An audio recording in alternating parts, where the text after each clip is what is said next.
अब खबर नूह के मेवात से है, जहां पर मरोड़ा आईटीआई में छात्राओं को सुरक्षा संबंधित जानकारी दी गई। एसपी राजेश कुमार के निर्देश के अनुसार मरोड़ा आईटीआई नूह में छात्राओं की सुरक्षा को लेकर विशेष जागरूकता कार्यक्रम आयोजित किए गए, जिसमें महिला थाना प्रभारी मंजू ने छात्राओं को सुरक्षा संबंधित जानकारी देते हुए बताया कि हर स्थिति में पुलिस उनकी मदद के लिए तैयार है और इस दौरान पुलिस की टीम ने 112 नंबर सेवा की भूमिका और महत्व पर विस्तार से जानकारी दी, जहां पर छात्राओं को किसी भी प्रकार की समस्या, आपात स्थिति या परेशानी होने पर तुरंत ही 112 नंबर डायल करें। ये सेवा 24 घंटे उपलब्ध है और सूचना मिलते ही पुलिस की टीम मौके पर पहुंच करके सहायता प्रदान करती है। अधिकारियों ने कहा कि छात्राओं की सुरक्षा जिला पुलिस की प्राथमिकता है। स्कूल और कॉलेज के आने जाने के समय पुलिस राइडर और 112 की विशेष टीमें अलर्ट मोड पर तैनात रहेगी, जिससे किसी भी तरह की अप्रिय घटना को रोका जा सके।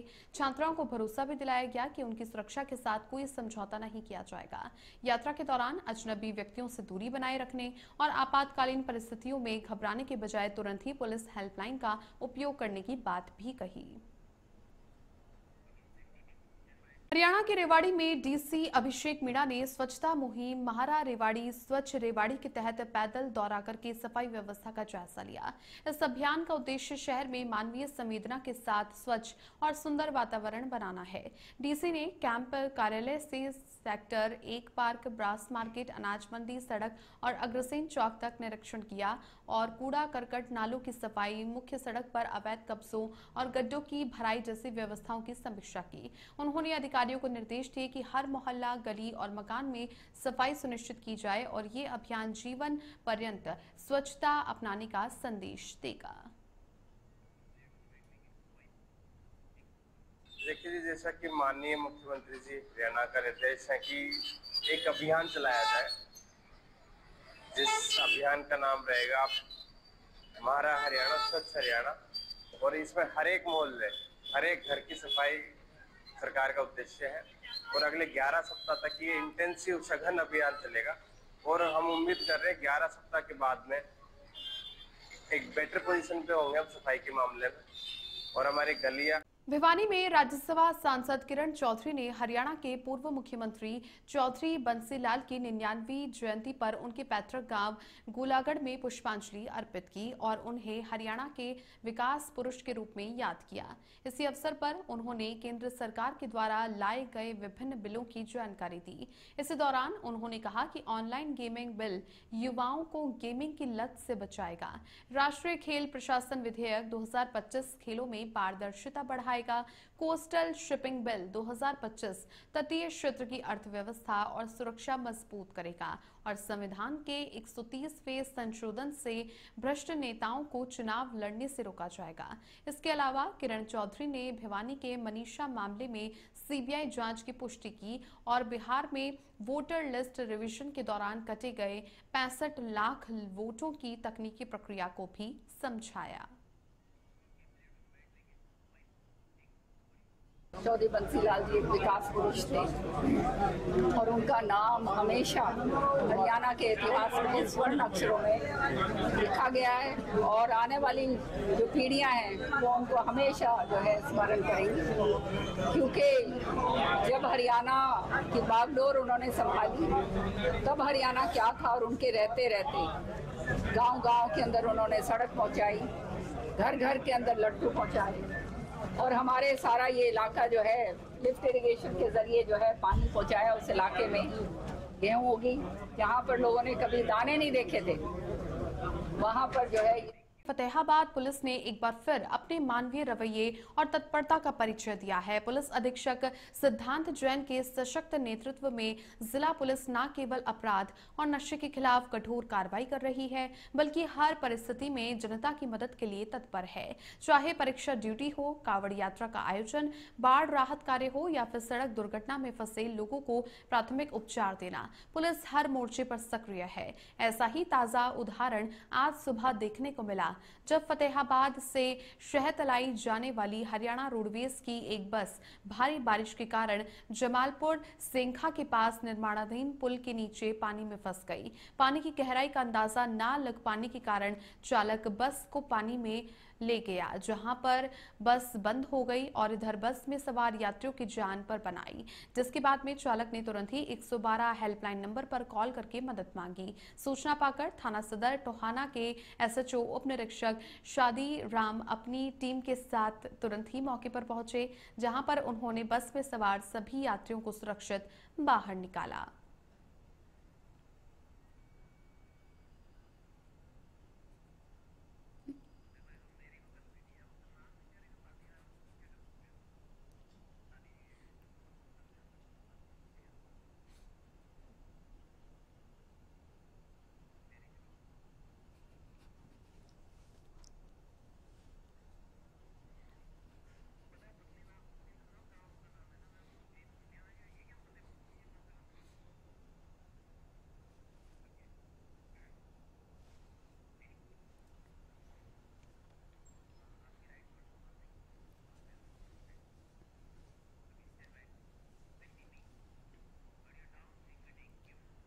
हरियाणा के फतेहाबाद में मनरेगा मजदूरों ने अपनी मांगों को लेकर लघु सचिवालय पर जोरदार प्रदर्शन किया। सैकड़ों की संख्या में पहुंचे मजदूरों ने बड़ी संख्या में महिलाएं भी शामिल हुई थी और मजदूरों ने सड़कों पर नारेबाजी करते हुए सरकार के निर्णय का विरोध किया और सीएम के नाम ज्ञापन एडीसी को सौंपा।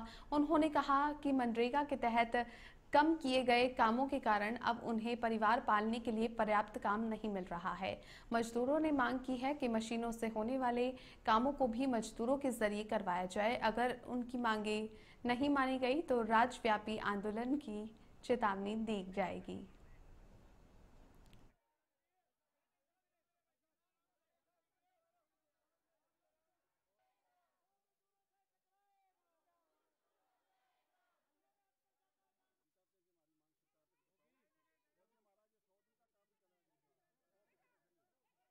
सरकार ने हमला किया है तो उसके खिलाफ ये सब साथी आज आए और मांग पत्र मुख्यमंत्री को हमने दिया है। हम चाहते हैं तुरंत प्रभाव से हमारी मांगे मानी जाए, अन्यथा पूरे हरियाणा के अंदर एक बड़ा आंदोलन करेंगे जिसमें मजदूरों और किसानों को इकट्ठा साथ में लेके लड़ेंगे, क्योंकि ये किसान और मजदूर की इकट्ठी लड़ाई है जिसमें किसानों को मनरेगा का भी फायदा होता है। जब खाड़े साफ होते हैं, नहरें साफ होती है तो पानी किसान के खेत तक भी जाता है। तो हमारा संगठन जो पगड़ी समाल जट्टा किसान संघर्ष समिति हरियाणा मजदूरों के साथ है। आने वाले नारनौल में उपायुक्त कैप्टन मनोज कुमार ने शहर और ग्रामीण क्षेत्रों में स्वच्छता बढ़ाने के लिए जल्द ही स्वच्छ शहर मिशन शुरू करने की घोषणा की। उपायुक्त ने बताया कि ये अभियान शहरों से शुरू होकर जल्द ही गांवों तक पहुंचेगा और 11 हफ्तों तक चलेगा। मिशन का उद्देश्य न केवल शहरों और गांवों को साफ सुथरा बनाना है, बल्कि सरकार की जन कल्याणकारी योजनाओं का लाभ भी सभी पात्रों तक सुनिश्चित करना है।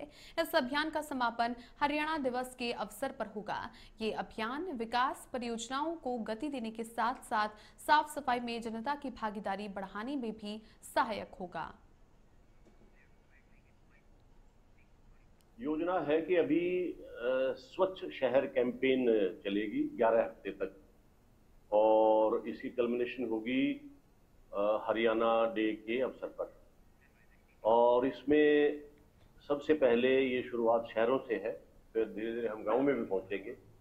तो अपने यहाँ पे 5 म्युनिसिपल बॉडीज हैं। चंडीगढ़ से है, जहां पर नशे के खिलाफ जागरूकता का संदेश देते हुए मुख्यमंत्री नायब सिंह सैनी, विधानसभा अध्यक्ष हरविंदर कल्याण, कई कैबिनेट मंत्री और विधायक साइकिल से विधानसभा पहुंचे। मुख्यमंत्री ने कहा कि नशे के खिलाफ लड़ाई में पूरा हरियाणा एकजुट है और सरकार समाज के साथ मिलकर इसके खात्मे के लिए काम कर रही है। वहीं विधानसभा अध्यक्ष ने कहा कि स्वास्थ्य के प्रति जागरूकता ही विकसित राष्ट्र के निर्माण में अहम योगदान दे सकती है।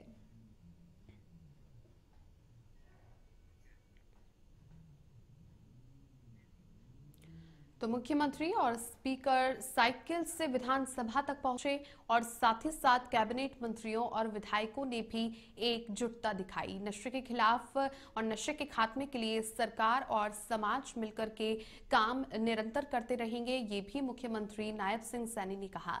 इसके अलावा वहीं पर दूसरी ओर यदि आप देखें तो नशे के खिलाफ लगातार हरियाणा की ओर से बड़ा मैसेज भी दिया जा रहा है और इसी को लेकर के मुख्यमंत्री और स्पीकर साइकिल से पहुंचते हुए विधानसभा की ओर रुख किया उन्होंने और कैबिनेट मंत्री और तमाम विधायक भी उनके साथ में मौजूद रहे।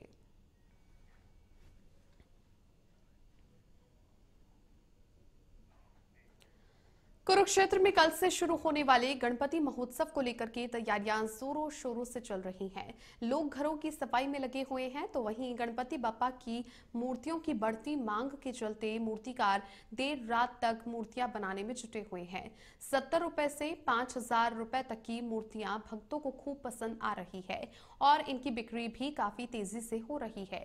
10 दिनों तक चलने वाले इस महोत्सव में रोज संकीर्तन होंगे और 6 सितंबर को शोभा यात्रा के साथ बप्पा को विदाई दी जाएगी। पिछले 30 सालों से मूर्तियां बना रहे मूर्तिकार सचिन कुमार ने बताया कि इस बार उत्साह दुगना है और मांग इतनी है कि मुश्किल से 10 मूर्तियां ही बची है।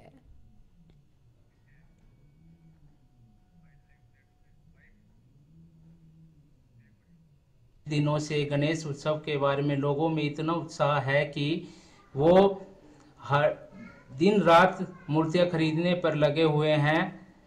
उसमें कई तरह की मूर्तियां जैसे मिट्टी की, पीओपी की, तरह तरह की मूर्तियां यहां पर तैयार की जाती हैं और लोगों का ट्रेंड दिन पे दिन बढ़ता ही जा रहा है। हर रोज लोग आते हैं और मूर्तियों को पसंद करते हैं। पास मूर्तियां हैं वो 70 रुपये से स्टार्ट होती हैं और 5,000 रुपये तक की मूर्ति हमारे। और इधर पलवल के हसनपुर क्षेत्र में यमुना नदी का बढ़ता जलस्तर लोगों के लिए बड़ी मुसीबत बन गया है। फाटनगर, लहरपुर और सतुआगढ़ी गांव में पानी घुस आया है। वहीं पर हसनपुर में मालव उत्तर प्रदेश जाने वाले हाल ही में बने 84 कोसी परिक्रमा मार्ग का एक बड़ा हिस्सा यमुना के तेज बहाव में बह गया। कटाव हसनपुर कस्बे के पास हुआ है, जिससे खेतों में जल भराव से फसलों को भारी नुकसान हुआ। ग्रामीणों का ये कहना है कि सड़क टूटने से उनके खेतों से संपर्क टूट गया है, फसलें नष्ट हो रही हैं और सबसे बड़ी समस्या पशुओं के चारे की बन रही है। उनका आरोप है कि सड़क के नीचे पुलिया के बजाय पाइपलाइन डाल दी गई, जो कि पानी रोक नहीं सकी और नतीजन सड़क बह गई। पशी भविष्य मानसन के लिए करने बनने पर कम यात्री मार्ग के लिए ज्यादा सुविधा आ रही है। निकलना नहीं जा रहा है, यहाँ पे बिल्कुल परेशानी घनी ज्यादा है। ये रोड है जो मतलब टूट गया है, ये कहाँ के लिए जाता है? ये 84 परिक्रमा मार्ग है, ये मारव के लिए निकलता है। अच्छा, ये टूट गया पूरा टूट गया जी। आवागमन बिल्कुल बंद है, कहीं जाते नहीं आते नहीं, बस पानी में ही जाना।